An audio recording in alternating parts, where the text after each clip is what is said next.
السلام علیکم، کیسے ہیں آپ لوگ؟ امید کرتی ہوں خیریت سے ہوں گے۔ آج کی اس ویڈیو میں ہم دیکھیں گے نماز کی اہمیت اور فضیلت۔ تو سٹارٹ کرتے ہیں اپنی ویڈیو۔ ابن عمر رضی اللہ تعالیٰ عنہ سے روایت ہے کہ رسول اللہ صلی اللہ علیہ وآلہ وسلم نے فرمایا، جماعت کی نماز تنہا نماز پڑھنے کے مقابلے میں 27 درجے افضل ہے، یعنی باجماعت نماز پڑھنے کی اتنی فضیلت ہے۔ جان بوجھ کر نماز باجماعت ادا نہ کرنے کے متعلق وعید۔ بغیر عذر شرعی باجماعت نماز نہ پڑھنے کو منافقت کی نشانی قرار دیا گیا ہے اور ایسے لوگوں کے لیے سخت وعید ہے۔ حدیث مبارکہ ہے، حضرت ابو ہریرہ رضی اللہ تعالیٰ عنہ سے روایت ہے کہ حضور اکرم صلی اللہ علیہ وآلہ وسلم نے فرمایا، قسم ہے اس ذات کی جس کے قبضہ قدرت میں میری جان ہے، میں نے ارادہ کیا کہ لکڑیاں کٹھی کرنے کا حکم دوں تو وہ کٹھی کی جائیں، پھر نماز کا حکم دوں تو اس کے لیے اذان کہی جائے، پھر ایک آدمی کو حکم دوں کہ لوگوں کی امامت کرے، پھر ایسے لوگوں کی طرف نکل جاؤں جو نماز میں حاضر نہیں ہوتے اور ان کے گھروں کو آگ لگا دوں۔ قسم اس ذات کی جس کے قبضہ قدرت میں میری جان ہے، اگر ان میں سے کوئی جانتا کہ اسے موٹی ہڈی یا 2 عمدہ کھریاں ملیں گی تو ضرور نماز عشاء میں شامل ہوتا۔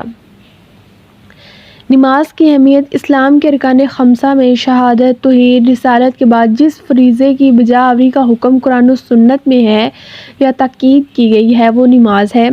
اسلام کی بنا 5 ارکان پر ہے، اس بات کی گواہی دینا کہ خدا کے سوا کوئی معبود نہیں اور محمد رسول اللہ صلی اللہ علیہ وآلہ وسلم اللہ کے رسول ہیں، نماز قائم کرنا، زکوٰۃ ادا کرنا اور حج بیت اللہ کرنا اور رمضان کے روزے رکھنا۔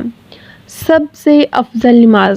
نبی کریم صلی اللہ علیہ وآلہ وسلم نے ارشاد فرمایا، اللہ تعالیٰ کے نزدیک سب سے افضل نماز جمعہ کے دن فجر کی نماز باجماعت کے ساتھ ادا کرنے کی ہے۔ حضرت انس بن مالک رضی اللہ تعالیٰ عنہ روایت کرتے ہیں کہ رسول اللہ صلی اللہ علیہ وآلہ وسلم نے ارشاد فرمایا، جو شخص فجر کی نماز باجماعت ادا کرتا ہے، پھر آفتاب نکلنے تک اللہ تعالیٰ کے ذکر میں مشغول رہتا ہے، پھر 2 نفل پڑھتا ہے تو اسے حج اور عمرے کا ثواب ملتا ہے۔ حضرت انس رضی اللہ تعالیٰ عنہ فرماتے ہیں کہ رسول اللہ صلی اللہ علیہ وآلہ وسلم نے 3 مرتبہ ارشاد فرمایا، کامل حج اور عمرہ کا ثواب، کامل حج اور عمرہ کا ثواب، کامل حج اور عمرہ کا ثواب ملتا ہے۔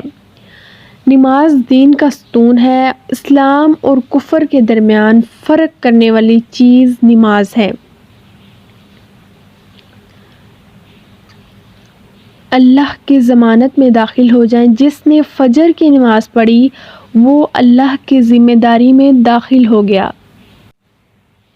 نماز میں اللہ تعالیٰ نے یہ خاصیت اور تاثیر رکھی ہے کہ وہ نمازی کو گناہوں اور برائیوں سے روک دیتی ہے، مگر ضروری ہے کہ اس پر پابندی سے عمل کیا جائے اور نماز کو ان کی شرائط و آداب کے ساتھ پڑھا جائے جو نماز کی قبولیت کے لیے ضروری ہے۔ جیسا کہ حدیث میں ہے کہ ایک شخص نبی اکرم صلی اللہ علیہ وآلہ وسلم کی خدمت میں آیا اور کہا کہ فلاں شخص راتوں کو نماز پڑھتا ہے مگر دن میں چوری کرتا ہے، تو نبی اکرم صلی اللہ علیہ وآلہ وسلم نے فرمایا، اس کی نماز عنقریب اس کو برے کام سے روک دے گی۔